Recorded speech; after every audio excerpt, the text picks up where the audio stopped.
अंतरिक्ष रहस्यों से भरा पड़ा है और इस रहस्यमयी दुनिया के बारे में हर कोई जानने की इच्छा रखता है। दिन के समय आसमान का नीला रंग और रात को दिखाई देने वाले तारे और चंद्रमा सबका मन लुभा लेते हैं। मन करता है हम अभी उड़ के अंतरिक्ष में पहुंच जाएं, लेकिन फिलहाल हमारे लिए ऐसा संभव नहीं है। 1. अंतरिक्ष पूरी तरह से चुपचाप है। ध्वनि तरंगों को ट्रैवल करने के लिए किसी माध्यम की जरूरत होती है। जबकि अंतरिक्ष के खालीपन में वायुमंडल नहीं है, वहां तारों के बीच का क्षेत्र हमेशा साइलेंट रहता है। इसलिए दुनिया में वायुमंडल और हवा के दबाव से ध्वनि की तरंगें ट्रैवल करती है, जिसकी वजह से धरती और दूसरे प्लैनेट्स पर हमेशा शोर रहता है। 2. ब्रह्मांड में तारों की संख्या को गिना नहीं जा सकता। ब्रह्मांड में तारों की संख्या का अनुमान लगाना बेहद कठिन है।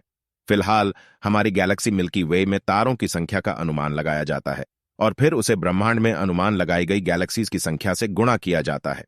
इस पूरे गणित के बाद नासा पूरे विश्वास के साथ कहता है कि ब्रह्मांड में असंख्य अगणनीय तारे मौजूद है, मतलब इन्हें गिना जाना नामुमकिन है। एक ऑस्ट्रेलियन नेशनल यूनिवर्सिटी द्वारा की गई स्टडी में 70 सेक्सटिलियन तारों का अनुमान लगाया गया है, मतलब 70,000 मिलियन मिलियन मिलियन। 3. चांद पर अपोलो अंतरिक्ष यात्री के फुटप्रिंट्स शायद कम से कम 100 मिलियन सालों तक मौजूद रहेंगे। चूंकि चांद पर वायुमंडल नहीं है, वहां हवा और पानी भी नहीं है, इसलिए अपोलो अंतरिक्ष यात्रियों के निशानों को चांद से मिटाया या धोया नहीं जा सकता। इसका मतलब वहां उनके footprints, rover prints, spaceship prints और डिस्कार्डेड मटेरियल्स लंबे समय तक मौजूद रहेंगे। ऐसा नहीं है कि वे हमेशा के लिए यहां मौजूद रहेंगे। चांद का भी एक गतिशील वातावरण है। वहां निरंतर सूक्ष्म उल्कापिंडों की बौछार होती रहती है। इसका मतलब चांद पर धीरे धीरे कटाव चलता रहता है। 4. अगर एक ही धातु के दो टुकड़ों को अंतरिक्ष में टच करवाया जाए तो वो हमेशा के लिए एक दूसरे से जुड़ जाएंगे। इस अद्भुत प्रभाव को कोल्ड वेल्डिंग कहते हैं। ऐसा इसलिए होता है क्योंकि धातु के इंडिविजुअल टुकड़ों के एटम्स को नहीं पता होता है कि वे धातु के अलग टुकड़े हैं, इसलिए वे एक दूसरे के साथ जुड़ जाते हैं।